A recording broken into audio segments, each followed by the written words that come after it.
Okay.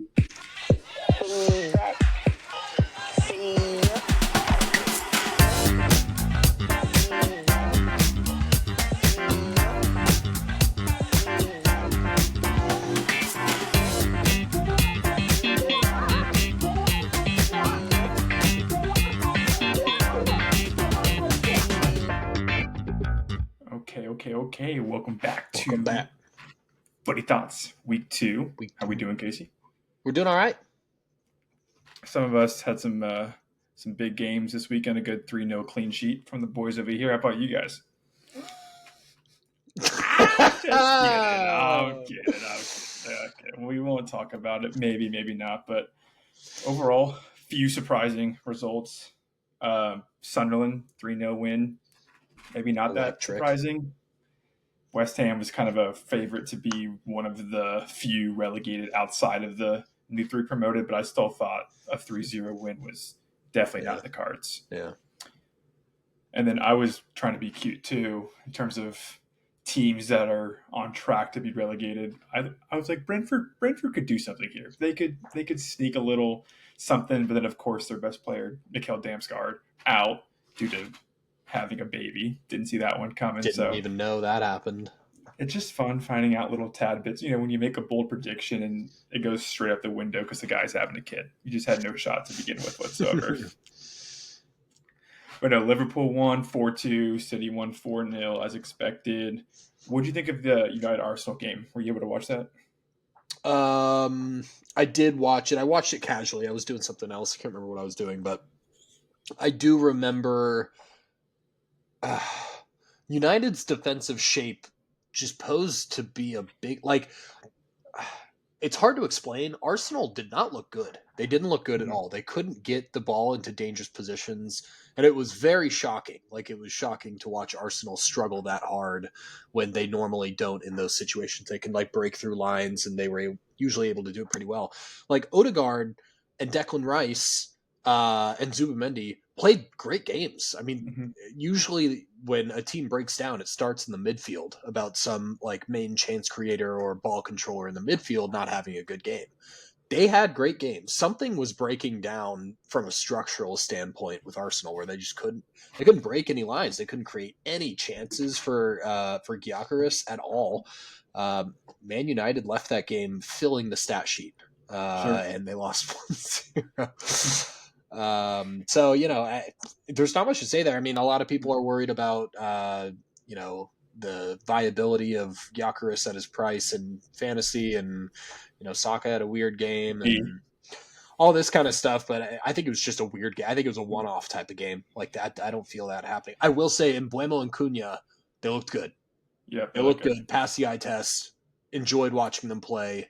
You can tell they're still kind of molding into this brand new role here with both of them playing together, and it's interesting. Well, I mean, Mount wasn't playing striker. It was some sort of a 3-5-2 with him sitting just underneath Cunha and Mbeumo as forwards. But not much they can do when they counterattack, and it's Mount making a run against Gabriel or Saliba. There's no chance he's ever going to win that battle. Gyökeres, little frustrating. He looks sluggish. I don't know. It's just because he didn't train or whatever his problem may be. But he was making too many runs to the corner flag, getting through balls. That's not what you bought him for. He's got to be in the box at all times. So yeah, it could just be a rivalry game week 1. I'm sure Arteta loved the fact that it was a 1-0 win and didn't need to get his striker going, but they have a huge opportunity against Leeds coming up. So I bet he'll start there and do just fine. There's one more thing I wanted to point out, and I made the comment in the last pod that I think Benjamin Sesko is one of the best strikers that United have signed since Ibrahimovic. Is pretty much what we agreed on, not including Ronaldo. Didn't count in that phase. But when he came on, I mean, United were playing some great soccer, and specifically he was putting himself in just pure number 9 smart places inside the box. He had 4 touches inside the box within 20 minutes, 25 minutes or something like that against Arsenal, which they had a crap game, but It's very tough to get open inside of the box against Arsenal defenders. He was doing it. He had a couple of shots that kind of, you could tell maybe a tiny bit of rust there, but I just want to point out a Benjamin Sesko type of comment that I liked. I liked it. I liked what I saw. Last thing I want to touch on, I don't know if there's something else you want to say, but the Villa Newcastle game, Villa had no possession at home, and then on top of the red card looked ugly. But there was a stat I saw with Newcastle without Isak, which as of today released a statement saying he's like, I'm done. It's best for both sides if we just move on. Of course, Newcastle responded to that. But anyways, in 5 of their last 6 games, they have not scored an open play goal without Isak on the field. That checks. And guess who they play this week? Liverpool. Hint, hint. Salah. Last time they played away to Newcastle, 2 goals and an assist. Yep. So, even though it'll be the first game at St. James Park this season, I do not think it's going to go well. Yeah, I don't think so either.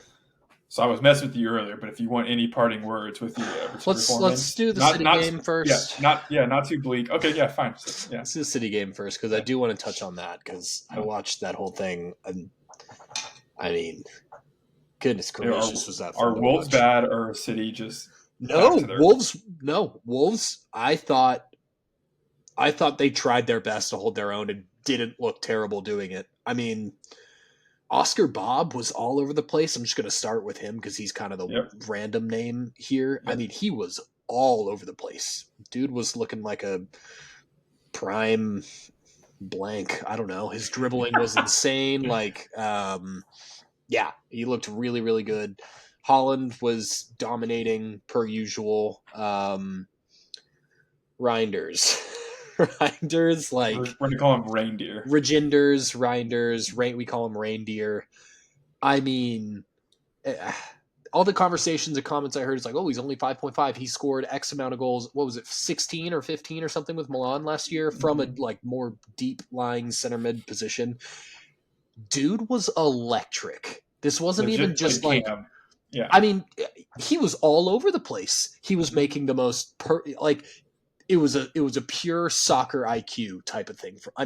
Just genius everywhere he went. His passes, his runs into space, his layoffs with Holland. Dude was connecting with Holland left and right. And that's what you want to see with all these new guys in the City system is who is going to be. Remember when KDB was assisting Holland literally every week? Who is that now? Who's going to do that? It was absolutely him. And I mean, man, he looked electric. And we're going to touch on a little bit of fantasy here because I knee-jerked him straight into my team. He was supposed to be in there initially, and then I caught the Cherky wearing the number 10 mug. We fell for that so hard. We did, yes, but I immediately put it. I mean, he's in. He might not start this weekend. And I'm going to be like, which would be classic. Which would be very classic. I don't even care. I'll take the Cherky haul, and you won't have him, but that's how it goes. Very true. You try and follow Pep, and he just says, no. We're going to switch the lineup on you. Yeah. Wolves tried. They tried hard, and they looked bench Bernardo Silva, and then just play both Reindeer and Cherky. I agree. All right. Any closing words on Everton? Oh, on Everton, yes. I do want to touch on any sparkle of hope for you? No, it ruined my entire day. We're very back. Week 1. I mean, people saw it. It was the Monday game, right? Like everyone's paying attention, and they, probably saw clips and shit like that. We looked absolutely dire. Leeds completely dominated us, and then right when we started getting some momentum, Chris Kavanagh, absolutely dire. I mean, horrid referee. Hate his soul, actually. He misses 2 clear fouls when we were attacking around the box, and then they take it all the way back. Alcaraz slips and falls, and then they take it and shoot it into Tarkowski's arms, who is like this, and it hits his arm right here, and he's like, what do you want me to do? Saw off my fucking arm? Anyways, that's what happened. We deserved to lose, but not like that. Fair enough. Well, I guess I can touch on Tottenham for a second. Yeah, with Richie's brace. Honestly, the finishes were beautiful to watch, but they weren't if you've seen Richie's last few goals, like they're not surprising. The only thing that's surprising is that he didn't leave the game injured, even though he did. Yeah. Even though he did go down like holding his groin, he was able to walk off, and there's nothing been reported yet. But kudos, all these West Ham fans, like, man, we took Tottenham for their money, 55 mil for a player. And it's like in his post match interview, he's like, "Yeah, I'm just happy to be here, contributing to the strikers and just playing the position I wanted to play." And it's like, oh, Oh, player is good in position they want to play. Check mark. Got yeah. it. Sounds great. So Solanke, I mean, I will still want Solanke over Richie, but it's nice to have two strikers, especially going into Champions League. Depth is fun, isn't it? I wouldn't know.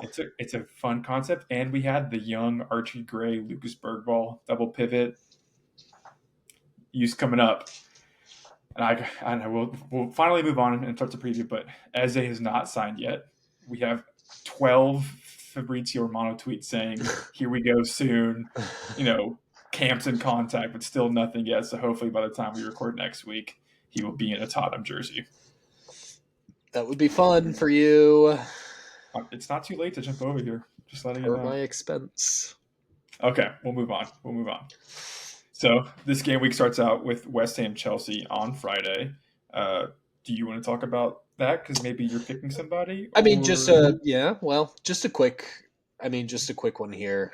I think people are freaking out about West Ham because of the 3-0 loss to Sunderland, but I think West Ham's going to struggle this year. I think they're going to stay up. I don't think it's anything crazy enough for them to get relegated or anything, but I don't know. They don't look cohesive enough. And I think they're going to be really nervous in Friday's game, their first game at home.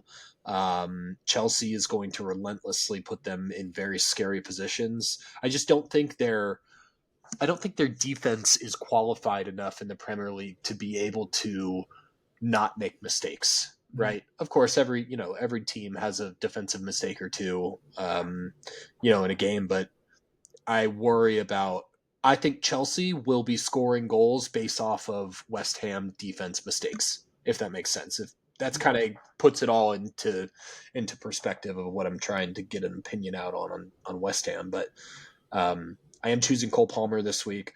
I mean, the countless amount of things. Of course, he blanks week 1, and everyone's just like, all these stats. Cole Palmer hasn't scored an open play goal since January 14th of this year, and it's like, holy shit, is he dead? And it's just like all this stuff, and I'm just like, okay, he's going to score eventually. So, he's going to be my goal scorer this week. I want a good buzz on Friday, right? And not saying it will, but if it doesn't hit, it's out of the way early. True. You'll forget about it come Saturday and Sunday. Yeah. No, I wanted to add on really quick that you kind of hit it pretty well with the João Pedro versus Liam Delap dilemma. Yeah. That once the lap came on, I mean, I don't say Pedro struggled. I think all of Chelsea struggled against Palace. Plus, Palace is kind of their kryptonite as well. True. But Delap had a lot better run out for the 10, 15 minutes they got granted against tired center backs. But Pedro was not really there. I think he had a chance or two, but I think it's going to be down the line. Pedro gets the Europe games, the big games, and then Delap gets the grinding away to Sunderland, middle bottom table teams. Yeah, makes sense. Okay, that's the Friday game. Moving on to the Saturday game, probably the biggest game. Bright and early, baby. Okay, it's Newcastle, Liverpool, but we'll call it the biggest game of the weekend. What are you doing? Yeah. I'm saying the Newcastle Liverpool game could be the biggest game, but Tottenham City is the biggest game of the weekend. I see. I was like, you skipping all the games. Yeah. We're just going straight to Monday. So no, I mean, it's not obvious that Tottenham is City's kryptonite. Got a pretty decent head-to-head record, but it's a completely different team, different manager, equal amount of hope though. Last 2 competitive games, Thomas Frank, the win against Burnley, which is not that big of a deal, but then the performance against PSG. This could either get ugly fast, which I feel like I say every time with the Tottenham City games. This could get ugly fast, or we're just in it and we muck it up, and we've proven that we can muck it up against the biggest teams. So I imagine it's going to be another 3 at the back. Donza will come in. It'd be Pedro and Spence out wide. Kudus will be one of the forwards just pressing, and probably a both teams to score, just like the PSG game. Maybe a draw out of this. I don't know. I feel like that's the most likely of results. If we sign Eze, I don't think he'll make the squad at that. Maybe as a sub, maybe he's a super sub, but also it's an early kickoff and the weirdest things happen there. So that's how I feel about the game. I think a draw is I will take it, but I think it's also a realistic option as well. I want to just a quick note on that for this game specifically. I'm very interested to see Thomas Frank's tactics here because we've seen Tottenham against PSG and some other big games with him in charge, but there's been a lot of rumblings, which I actually think is pretty fair, given Tottenham's season last season and them conceding insane amounts of goals and scoring a lot of goals and just like goals flying in their games. Mm-hmm. There's a lot of rumblings where it's like, oh, Tottenham is going to swing hard to the other end of the spectrum. They may Sure. struggle to score sometimes, but they're going to lock down defensively. And that's what, like, almost like it's the spectrum that you guys were on last year, way over here. And there's going to be some sort of overcorrection to where it's way over here. Mm-hmm. And I can see where that logic comes from, but I don't see Thomas Frank being a manager. Like that's when you bring in Sean Dyche. Like Yeah. that's what he did with Everton. He swung a spectrum way over to this side. I don't see Thomas Frank being that kind of manager. So, but I think he's a really really good manager. So I'm curious what his tactics will be specifically in this fixture because this is not going to be easy. I don't know how, but I mean, I'm sure. Like with the PSG game, Polina started, and I mean the guy for PSG, Lee, whoever scored their first Kang and goal, Lee.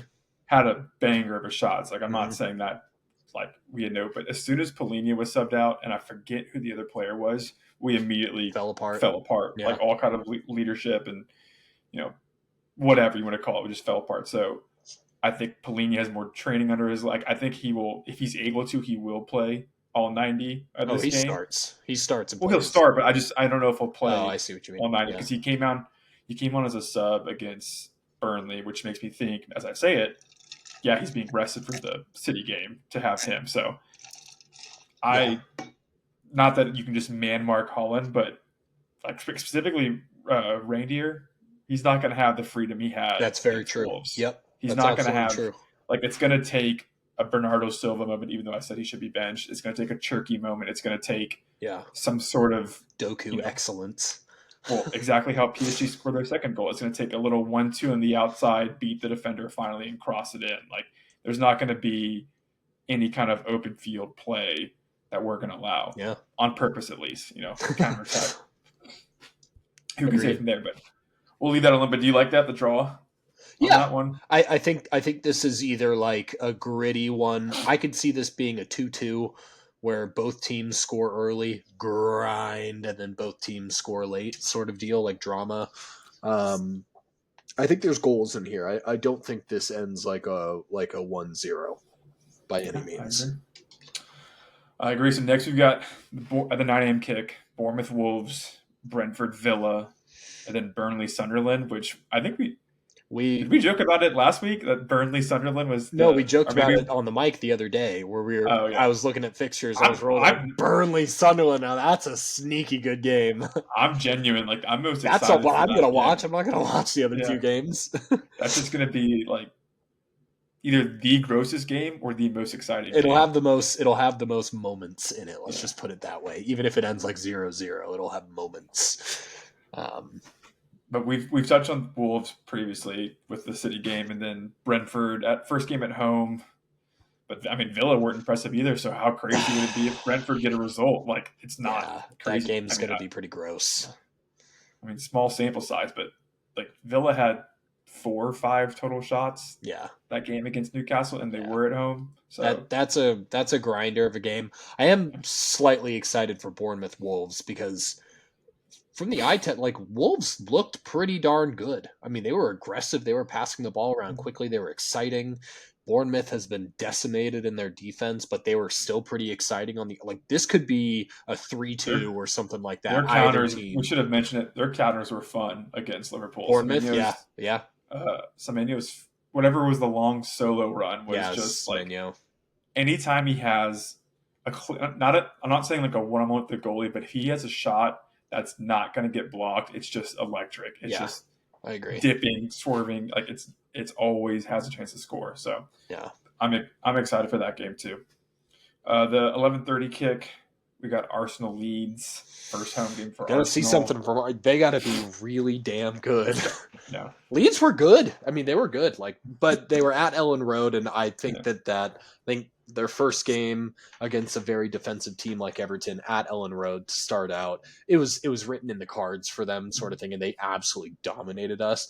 I think Leeds. Okay, this is interesting actually. I think Leeds is in for a wake up call because they're going to take that energy of how they just dominated Everton in their first game back in the Premier League at Ellen Road. They're going to take that energy and they're going to do too risky stuff in the front, and they're going to leave themselves way too open with space for Arsenal. So if the Arsenal attackers do not click and produce, that's going to be a worrisome sign. There's going to be space. There will be Yep. space. Leeds is going into this with way too much confidence.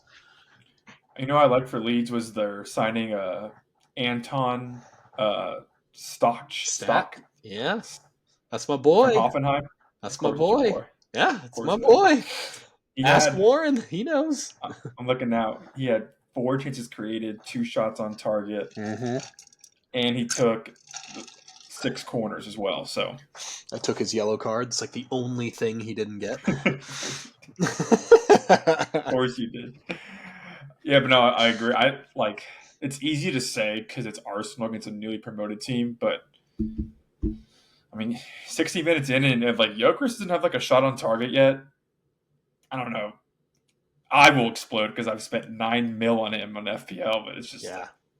No, Arsenal needs to be good and be good early because there will be space here. There will be But space. the thing is, though, it's like if it's 2-0 by the 15th minute and it's like a Martinelli goal and then a center back header, it's like cool. Like that still tells me nothing That's true. about That's the true. attack. It's like Martinelli, like he'll score like a random amazing goal and everyone's like, oh, he's back, and then he disappears, and then like Gabriel and Saliba can score whenever they want to. And I need to like I want it to be well. I Yeah. want Arsenal to lose, but they're not going to lose. But I want it to be 2-0, 3-0 early, and Gyökeres, Saka all have returns. Yep. That's when I know I'm like, okay. I think here. there's a We good can buy back chance. in. I think there's a good chance we find out who the penalty taker is this weekend. Yeah. Yeah. And I bet it's Gyökeres to get him going. And I bet it's the Pikachu face. And here comes Bukayo Saka to take the penalty. It's like Declan Rice Odegaard. shit. It's just like, fuck you. If anyone, Declan Rice would surprise me the most, but also not surprise me. Yeah. Just the fact because I forget what Arsenal legend, but and sometime in the preseason was saying that Arteta should give Rice the armband over Odegaard, which I thought was an interesting. I don't mind take. that. Okay, so we'll move on to Sunday. We got the Palace Forest game. It's hard to predict this Very one hard. we don't know who will be Yeah. in the starting lineup for Palace come that game. Impressed with Forest last weekend. I mean, But hey, are we though? But are we? okay, once Champions League fixtures start rolling around, we'll see. That's when we'll start really like ticking in. But hey, they're just following what they did last year. It doesn't look like they're falling And they're off much bringing at in. all.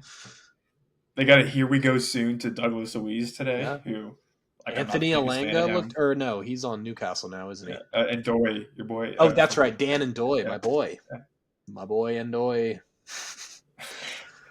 Okay. Cringe. I'll say this: if Mateta and Eze are in the starting lineup, and Gahey's still there, I like a Palace result on this one. It's just I feel that. But even though Forest finished fourth for a reason, I don't want to. I still haven't committed from the performances from last season. Like I just can't. It's gonna be 9 a.m. on Sunday or 10 a.m. on Tuesday. And it's like, oh, Forest is up 2-0 away, and you're like, Chris Wood's got a goal in the 5th minute. It's Yeah. shot on target. Check out this. Okay, sounds good. Check out this head-to-head. 1-1, 1-0, 1-1, 0-0, 1-1, 1-0, 1-0. Riveting. So you're saying you take the alt over? Yeah. Oh. Yeah. All right. The other 8 a.m. game is The better Everton game that you should watch. Yeah. Everton Brighton, first competitive game here at the Dick Dock. Everyone else is trying to make that a thing. I'm not trying to make that a thing. Everyone else is trying to make that a thing. So, Hill Dickinson Stadium, rumored to be where myself and my wife may be going for the Derby, Merseyside Derby, next Big year rumors. in April. Yeah. Anyways, I'm nervous. It's going to be electric. I mean, no matter what happens, it's going to be a really fun game to watch. I mean, chants are going to be screaming all across the stadium. We're going to get lots of like pans to, how the stadium's looking and everything like that. And it is a world-class state-of-the-art stadium. I'm really excited to see what a competitive game inside of it looks like on TV, of course. Brighton, They looked okay versus Fulham. It wasn't as exciting as the usual Brighton can be, and I do think that we will concede a lot of chances to them. I mean, we just have too many defensive injuries, like Branthwaite out, Patterson out, Mikolenko out. I mean, we didn't sign any depth in defense, so except for a left back who's just not ready to play this type of fixture yet, which is understandable. I think Everton scores a goal. I think we score a goal. Maybe. It might be a hot take. Dare you say? I think Everton scores a goal. I think we score a goal. I don't know who. It's probably going to be okay. So this won't count towards your record. I was going to put you on the spot. It's not a count against your record. Who scores the first goal, Premier League goal at the Dick Dock? NDI. Yeah. NDI. Illiman, NDI. Yep. He's got that. He's got that vibe to him. Just like a first goal scorer in a competitive match, because Charlie Alcaraz is the one. Yeah, I said Premier League match. Oh yeah, okay, yeah, NDI. Okay. Anyways, I don't have much more to add to this. I hope we don't get absolutely pooped on. So it's very possible to happen, but I think this is going to be a really open game. I think it's going to be really open and back and forth and just fun in general. Okay. Well, we'll move on to the last game on Sunday, the Fulham United game. This has an interesting head-to-head. I don't know if you've seen this, though, but very low scoring, like 1-0 win. This is a Burnt Leno man of the match written all over it, baby. But that's usually at the United home fixture but I can still see a Leno just and then just like a bang, bang, like a Kenny Tete goal or something. I'm just the most random Fulham player, like scrappy corner, set piece kind of thing. They they played Brighton, had that 96-minute winner. To be honest, didn't watch much of the Fulham Brighton game. I just know I lost my Verbruggen clean sheet at the very end of the game. But United, like we talked about earlier, looked good. Don't know still if Sesko starts. Might be too soon. He starts. Just got there. He starts. Yeah? You heard it here first. Yeah, okay. He's got some in the nose over here in the States for United lineups 3 days in advance. Prepare yourselves. I still think I could see both teams to score here too. Not that we're predicting it like that, but Fulham first home game.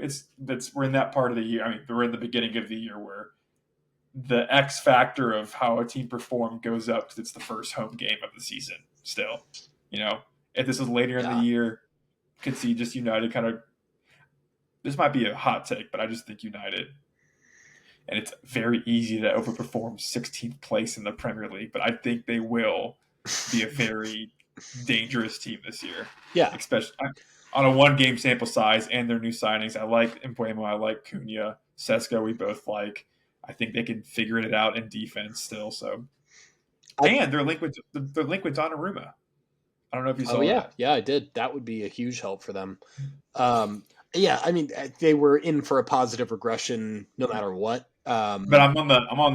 I'm with you. I'm with you on that. Yeah. At the whatever that regression mathematically or that progression, whatever I'm on looks the top like, tier. I'm on the top tier of that as well. Yeah. I think so too. They're exciting. It's exciting. They spent the money. If they Yeah. don't do anything with that, I mean, I guess the curse can be true, man. Like they just ruin good players. Anyways, I'll chill on that. Sorry, Wheeler. Okay, we'll leave it at that. And then we'll talk about the final game on Monday. Again, arguably one of the bigger games of the weekend or the game week. Just say it. I think Liverpool are going to curb stomp them, though. Yeah, I agree. Newcastle are I think so Newcastle's in gross. trouble. I think they're in So trouble. gross. Yeah, I don't. They didn't make, I mean, they're linked with, I mean, obviously the whole Isak debacle. We don't have to talk about that. Everyone knows what's going on. But then they're trying to bring in Vissa from Brentford, who they can't bring in. They've got Anthony Gordon at striker. And then the other striker is Osula, who's a championship striker. Yeah. They got Ramsdale. They had to bring in Ramsdale because Nick Pope is playing so poorly. Yeah. Let's talk about Liverpool for a second here. Yeah, of course. But I just want to say Newcastle is just so disgusting. Yeah, from my very putting my neutral lens glasses on, I mean, again, I'll say it again. This top four for Liverpool is absolutely disgusting, and it's unfair. It's unfair. It's legitimately unfair to have Ekikite, Verts, and Gakpo alongside Mohammed. I mean, golly. Anyways, yeah, I agree. Fully agree with you. I think Newcastle are in for a serious wake-up call. Yeah. I don't know if you saw this is kind of just clicking right now too, but I don't know if you saw the statement in response to Isak.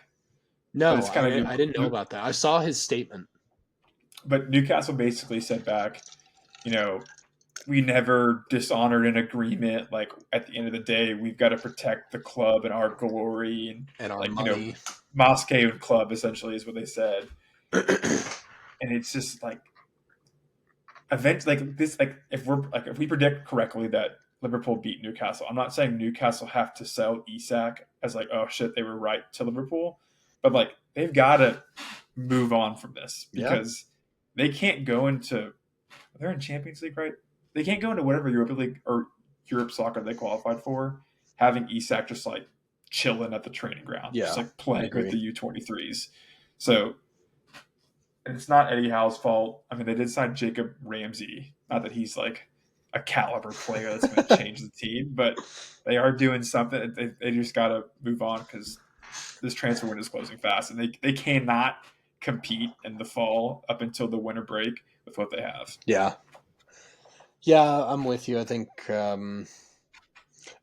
that a good club in this scenario, or I guess I should say a more established, well-run, top-tier club with top-tier finances like this, not saying they should have, quote-unquote, seen this coming or whatever, but they are already looking to invest. Even if they have a world-class striker, they're looking to drop another 70 mil on another world-class striker to join a club who is going to be, we're going for trophies this year. That's how you convince someone, to come play the number 9 when there's heavy competition to play the number 9. But that's what you have to do if you're looking to be in the top echelon of clubs around the world who are going to compete for Champions League, win trophies, blah, blah, blah.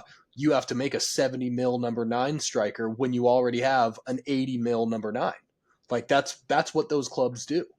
And I don't think, again, not saying they should have seen it coming because the way Isak is, and I talked about the criminal organization that represents Isak last week. All of these discussions aside, Newcastle should have been proactively, no matter what, looking for another superstar striker.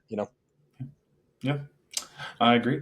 All right, so we've previewed the games again. Just overall with the season, we're going to try and keep these recordings as casual as possible, not as structured, but we still want to follow up with our one and done tournament of sort.